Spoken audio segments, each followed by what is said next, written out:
Why Mose? Why not Timu? Asia. La mo fa pe mo ye.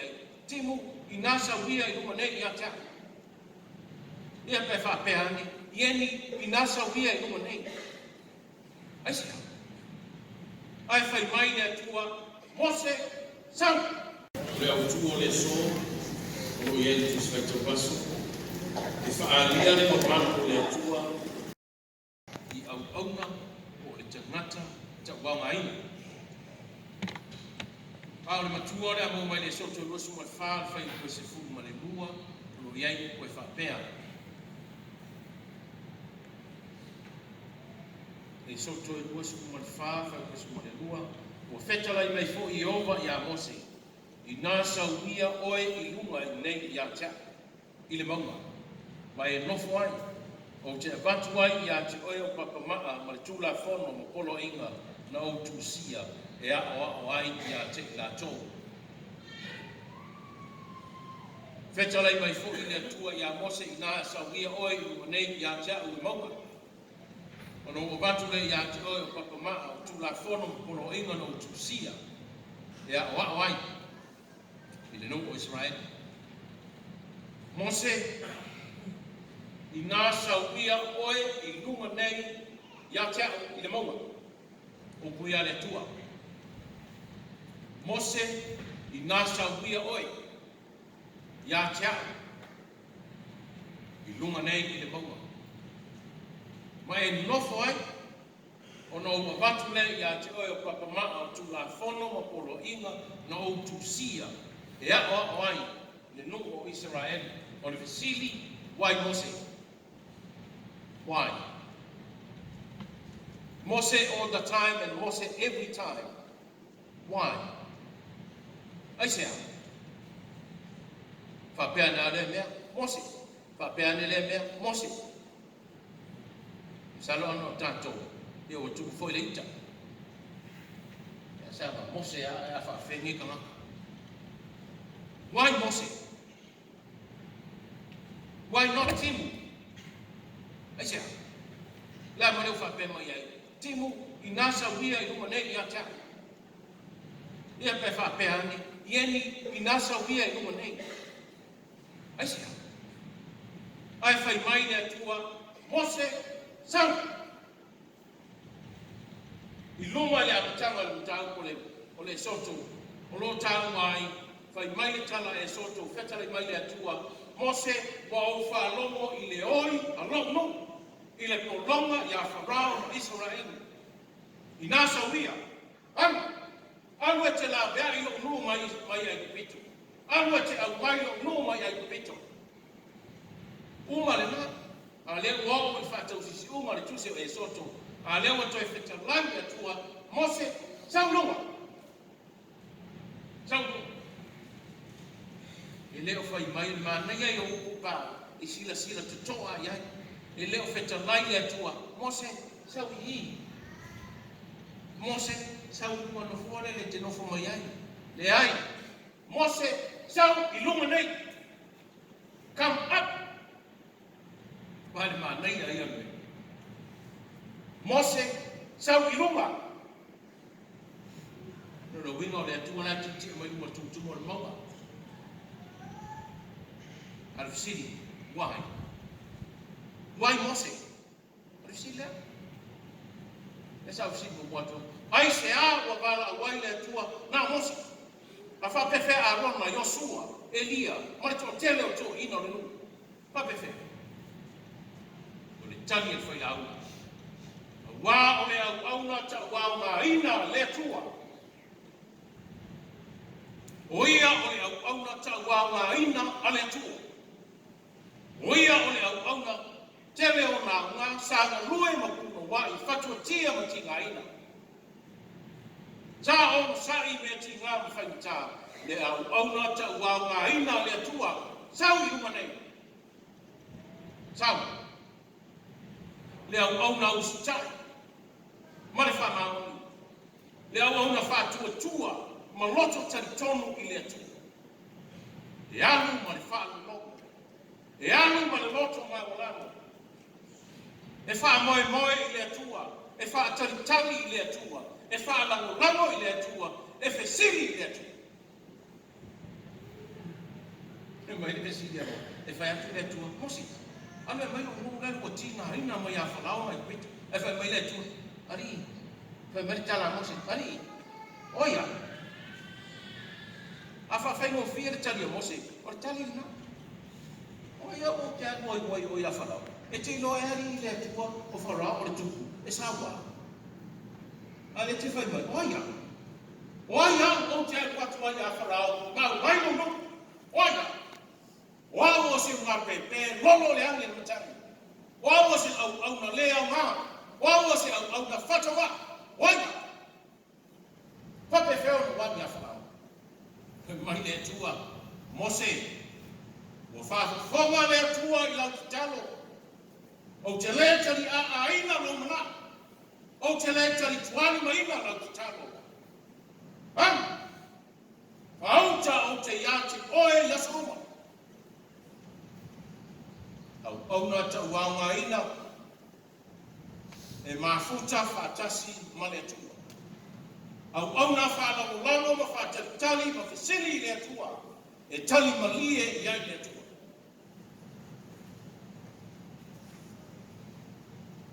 Mose i nā sau ia i umane. Sau i le maua. Le au na tauanga ina. Le au na usitai ma le whamaoni. Le au na onu sai. Le au na loto mawano ma loto tene. E rofa. Sau i le atua. Sau ea. Ma ia o te ngata o ngā i le atua. Le au na tauanga ina i le atua le atua marona whine ngalo e se le mana ia. A visila e mana ia ea. E mea reina mana ia le tau le au na tauanga ina. A ia tātou e mana marama o fia. Se o se tangata lava se o se tautua. Ne whai mai e to ina. Se mai tama lea.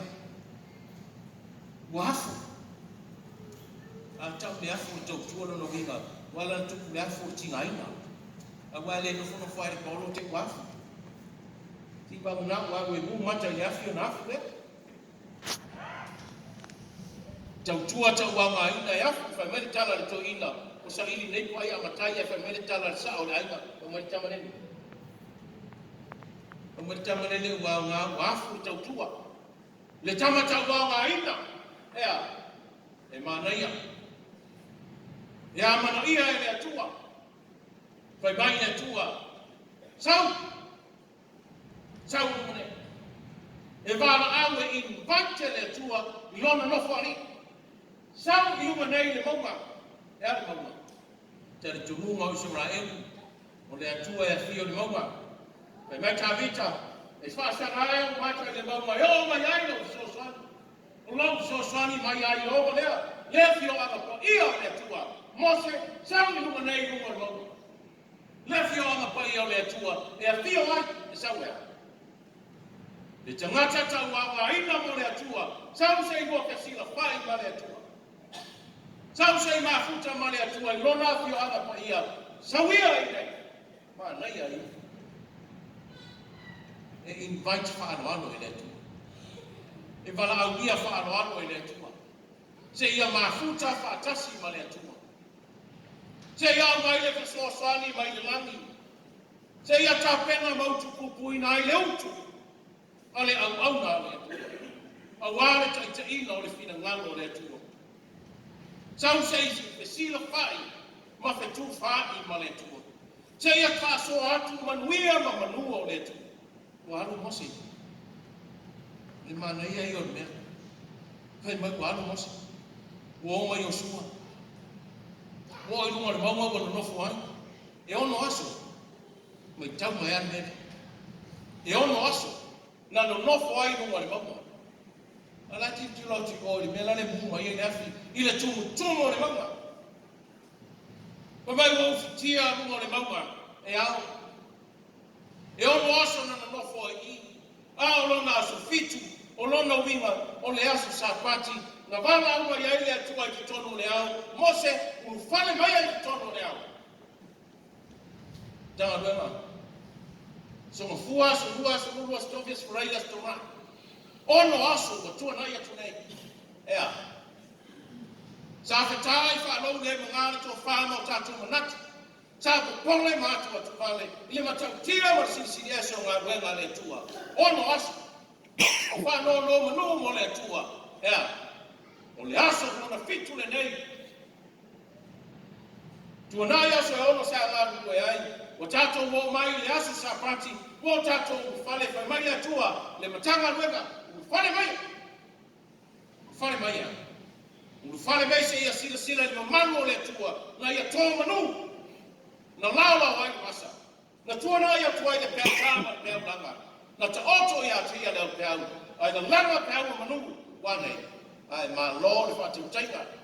Na wafionga ni makuma ni mtanga ruenga. Le tua na laula wai masa. Le tua na laula wai masa. Le tua na ia tali malia iau manaka. Kai mai le tua le mtanga ruenga.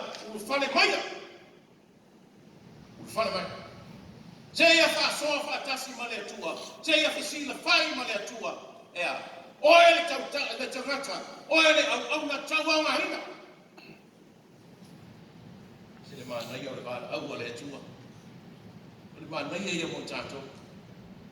Oe le tangata tau tua tau au ngahina. E o le tangata ua muhata. Ono le tau tuaina o le atua. Au ane e manatu.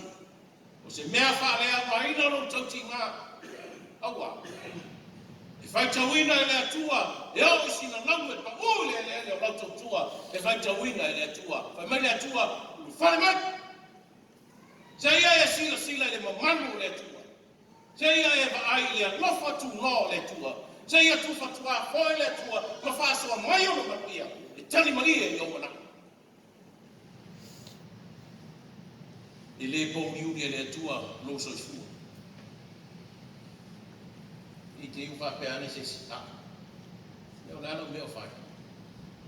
Si ne ia tama I meo te whaia e whai mai wau e tangata tapu a waina. Usoe whai mai e su. E o ai se vai titi. E o mai. Sina mea I titi. O se ina I kuvai manuru. E te vana e tangata. Wau na. Ale tatou suneri pe se gosara matoro. A whai e te avatua I se uso Yesu. Sina mea titi. Sina mea titi. Sina fasi fai se fasi talo, sina ipu vai maruru, afa ipu vai, e fai tawina ele tua. Awa na e manatu, e to ele mo tautua. Awa. Ele to ele ta fea le awau, ele la mea, ele ta fea se vidi. Aya. E te tala ele tua puna vai, fai mai, unu fale mai. Fale mai. No le au le sau fitia. E mari wha mitala. Ma tua whare te pere nāru, e malanga I sara e tamaiti. Lana me sa whai mita te malanga I le au. Tamaiti. Nāru le bau whone le whasu tau sangare no ni tese. Le no tuafa. Lana mene sa te iana malanga I sara e. Mo e rua mea o lea. A o le po o lea. O lea. Oh, afi. Ya le la e tato au ngasa si mo si ngatu le ti munga ia ma fa ma e role. Au le po, o le afi fa ni tu le po. Au le au fa ni tu, le au na. Mose, le au na na te ina oe ma le no Israel, le fa na mananga le fa su tau sa. Le au na no futi ai oi. Le whaalinga ne nao le manu o le tua. Nai taitaina lau wholaunga. Lau wholaunga le mitanga kona. Nai taitaina. Le manu le nao le tua. I le titi aso no mafutai mo se male tua. I le titi. Le melfam tala nai fasfu wau fasfu po. Ia whetahua ne la. Fasfu waso. Ia au fasfu po. Ia nunga fasfu waso. Nunga fasu waso atoa na no foi mo se uma o le tonu ma le tua ma fei loa I tarta no ma le tua le po mai le mea se ia ta pena le moto I fale mo se Mosila fia le tua le ato toa. Ale na tari e mosi le tua. E fatu le tua le mai no. E fai man. Ka fe mo wa. O ya o te mo tua. Au la tu la e si di mai ia fa la o no. O ya ni tu di mai o. O la tari da fa ya. Mo se le mau tonu. Ta fia le tua i uma le maua. Se fa soa. Se ia ti mata le pena. Se ia tu e fa. Le fa tau tanga ma le tua fa. Ina ia maua. A wai le fai mo fia le marunga. Ele fai mo fia. Uma le fas kuaso si le fia le tua. O mafa to tonga le na au le tau wa ina. Wina mai. Mai mai le tala fia ngai fo. Na o malo aso yo no. E va. Tua fia ni tuai. Uma aso yo no. Wala au le tua le asofiti. E fa mai na uma aso yo no. Fa mai lo Yesu. Yari Petru, yari Yakobo, yari Yohana, ya tatuo. Uma aso yono, umafuta Yesu mane uso. Onolato malanga le mane maua ino na aso fiti. Fiti waso. Ole numera ato. Awalato vai ale uso o liu timo Yesu. O pupula mai ona. La no se ia fa ba ai le so ile matautia ma man le tua no mai o to manu mai le Yesu ya ri Petru o ia le tautai o tu loto kalileia no ofisi atu ya tu o la so tu ta ya ta o ia na e mo e fai mai Yesu o le Kristo le anu le tua soifua o le mea lea Petru oia le papa o te atia e lau e kalesia i luma nei papa oia le wha vai mausani o le wha vai papa e tū wai le kalesia le matu pala o tō ina i le tangata tauanga ina ai maliwane Yesu la e tau fono masai o le upenga o Yakobo mo Yohane whanau se pitai Mama Yesu, o mai, tu le o kema e o mai. Muni mai a tea. Se ia au fono na o lua penga fitalai. Se ia au toi whani, nei a le penga fitalai, ina ia maa popo, ina ia mawani a wā le atua no lono whina maru. Ola ia. A wā le whātau tainga, o lau sasalo nā tu whaiva. Mai mai Yesu, au mai a ia. Au mai ni au tau maua. Umalina mafuta Yesu mo na uso le fasu waso tuona ile toi tuo keriso mafuta mo le uso le fasu waso ai le ia fiwa i lunga le langi yale wima te ia toi fa loto le uso mo le mauton ia ba le mauton na fa mai Yesu ya le la wan ni wo toi tu mai ya le aso le la wadwa i na yo tama pa mai le tala Petru oyo ya le adu la fa fe matu ye wo le la to fo itama sa la to fo itama yo fa mota to se to ro ma fa na ma la ba ta wai ai wo tupe mai Yesu Petru tu le pena de moto tu le pena de moto fa loto la to fa ma la fa to tama Pasu waso na toi fa wai Yesu le so na vai ale au lunga wa ufiti ai Yesu ma le so ai ele me mari o le bana feoti Elia ma mose ana tatu vai tau ia fai mai na va ya tu fa ali mai Elia ma mose ele wi e to fa ali mai tanga tu feoti Fali matasi mai Yesu la no wi. Na me le fali mai Abraham o Yakobo mo sa. Mose na tuina ya ile tu la fono. O toi mai ile tua. Se ia tu fa tasi mai Yesu Kristo. O ia le atu ama tu la fono. O ia na to ia le tu la fono. Le tu la fono le lofa tu no. lia le mai perfecta le tala le lei, na ia fola le mesia balo ia, lea wa le tu fatasi, ma le mesia balo ia, wa tino forfola, wa atoa tupe fao, wa atoa maa le tau fonga, wa atoa le miti, sa fola e le wai perfecta, o le fema inga tuai. Le mtanga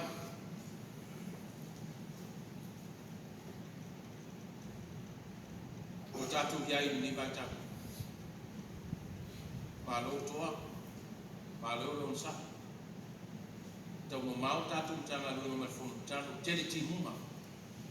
Ai sa tu rotu mai nisi. Pa tino fa no no. Wale. Le tatu talo fe fatasi na. E la mona i tino la tu te talo mai fa. E lomo ai tino matangi de lei. Lau to fao te talo le tua wale. Ale lale. Ale usu mai le lale. Ale fai mai o toi li umutanga. O le tala ni tau la son nafi. Tas futas. Ai la vea lo Amerika Samoa. Ili mtangi e tu sama le olu suma lima mai la non manos. E tala le efo le lima. E tau mai la kwa mutai tua le fata. E ula tulu le palaka na tu ti tartan noi. Ya. Vai tu fai asi timu va per ya ole fa oso me fa lata ya na man lama na va o fa ti la urina ta tu wa algo no le ta fata mai le se uri tama e ya tim fa ile o ka ko ni suka a su ma me amsle a tim wa tim be a fe per ngalo ngale tu e umari le un tu ala fie mana lo fa tu lau tapo inga, fai mai leo pato inga, o fai vai tapo ia, o fai vai nai manuia. Lau tau te talo i lea taimi, ma lea taimi. E le ngata le talo sia o fea mga ruenga, ai talo sia le whamai moa lu tanga lu. Ea, ai le uta fia, fai uta. O tato wa ai lau lau, o tō tua, le fi tā, ma le whaina tā le anu. Tatu o yuma ma le loto fatu tu. Ia le tangata e tau wa mai na ele tu. E amana ia ele tu. E vala au ia ele tu sa ia ma futa fa tasi ma le tu. E fai ma fa vai papa o le fina ngamo o lo tatu tu. E fai ma tau tai mata para pala. E fai tau wina ele tu. Lau tau langa ma lau tau tua i le asu ma le asu. Mai le te lai ngara tātu uri. Sa uia i nei ia te. Tana tātu wō i le tua. Pere maua. Ale. Le whai mai. O le au musaina, whaau whaleina le maua o le tua. Le maua lea. Le maua lea nau tau ngā pātia ai. Tātu wō le maua. Se ia whasila whai ma le tua. Se ia tuwha mai manuma manuia o le tua. Na tātu tuwhi tau whao lea. O le anga le lei wha soro tātou tu. I le umano tātou wha maina le alofo le tu. Le a whai tātou te o ma le loto whātou tu. I e su ke miso, le na ngā whawa ai lunga o le sātou. Le tamau ainga le nao le atua na au maino tātou ni. Ola oe, ola. O le whātua tua mai i a tea. Le maua e ia le ola e whawa vāga. Amen.